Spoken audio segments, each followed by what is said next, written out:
We're at the 360 Health Club in Reseda, California, where NBA star Danny Granger is going to go through some of his off-season training before he goes to camp. Let's go check it out.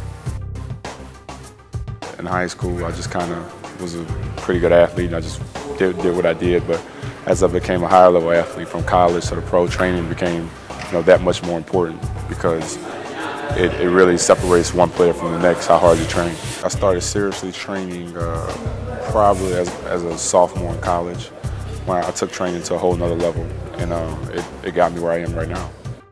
Overall, Danny's a fantastic athlete, so we don't want to take that away from him whatsoever.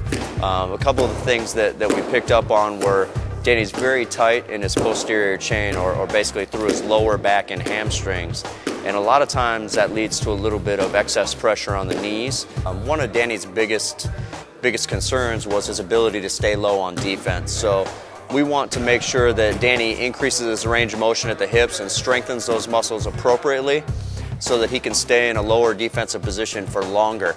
Overall, I think that by strengthening Danny's backside and getting him in movements that are very specific to the court for longer periods of time, and taking away the wear and tear sorts of exercises such as heavy squatting and Olympic lifting, that we can actually accomplish our goals, which are to send Danny back to camp in phenomenal shape, but absolutely healthy and balanced. I set individual goals, I'll set team goals. My individual goals were always to, be the best player that I could be in the NBA. That's being an all-star. Team goals, basically win the NBA championship one day. Like I said, I had a desire to excel in whatever it was I was doing, whether it was in the classroom, whether it was on the court.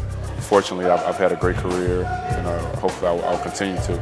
But it's very possible, to get to where you want to go. And it doesn't always have to be, the NBA or the NFL, but you can excel, in the office, so it just depends on how far you want to go.